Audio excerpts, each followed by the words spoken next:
Falconers class assembly.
Well, this isn't fun anymore.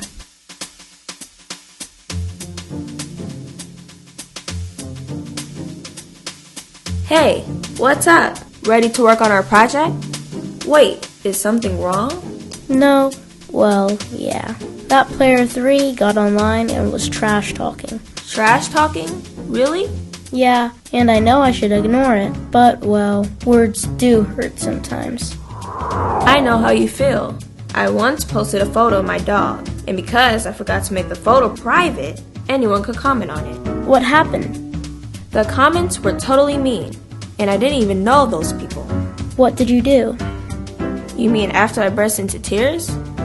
Well, I remember the rules of STOP, stop. S, step away. T, tell a trusted adult. O, okay sites first. P, pause and think online. I tried to follow that advice, and believe me, it's not easy. So I told my big sister, who said that true friends support each other. No bashing allowed.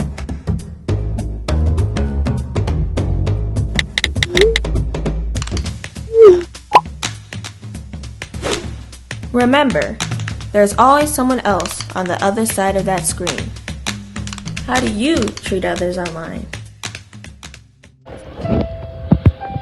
God says in His Word that our tongues can be incredibly powerful.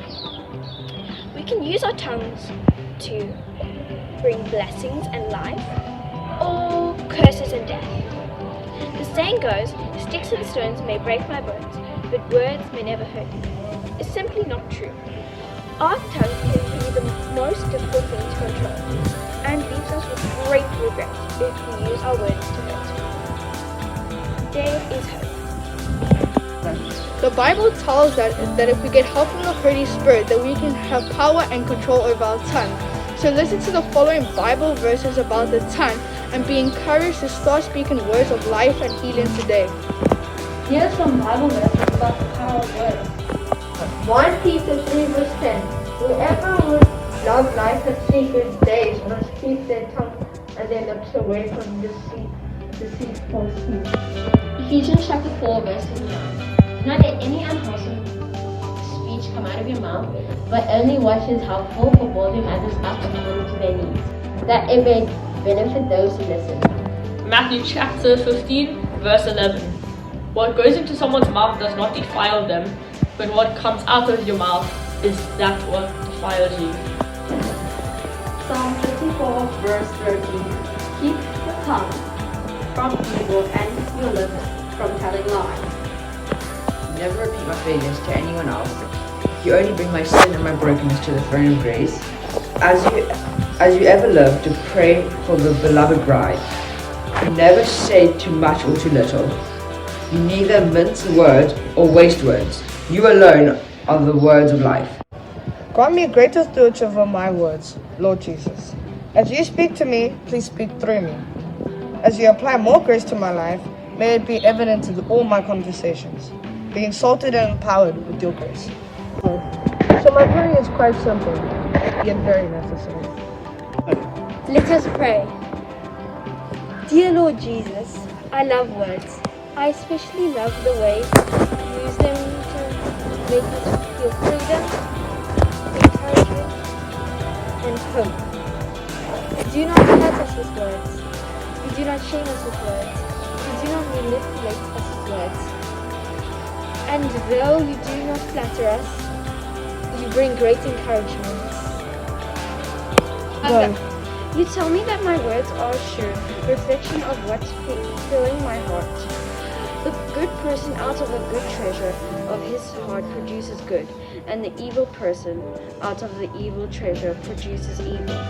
For out of the abundance of the heart his mouth speaks. Luke 6:45. I'm painfully aware that my words can bring great harm and death, even as they can be a source of hope and life. Proverbs chapter 18, verse 21. If I'm not careful, my words can have the effect of gangrene, bringing decay and rot. Ephesians chapter 4, verse 29. So no mere promise to avoid gossip. Idle chatter, reckless words will be enough. It's not about tongue control as much as it is heart preoccupation. Therefore, Lord Jesus, I realize that I must constantly be preaching the gospel to my heart, filling my mind with the good news of grace, setting my affections on things above, treasuring you and your love then more than I treasure life itself. May the overflow of your grace be obvious to me. I want my tongue to be a scalpel for healing, not a hammer for mine. So very amen I pray, in your mighty and merciful name. Today we have 3 brain busters.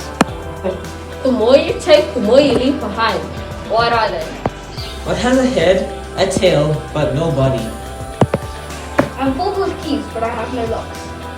What? I have space, but there's no extra room. I have an enter, but there's no exit. What am I? Hi, my name is Amy Jackson, and I'm going to be singing One Day by Tate McRae.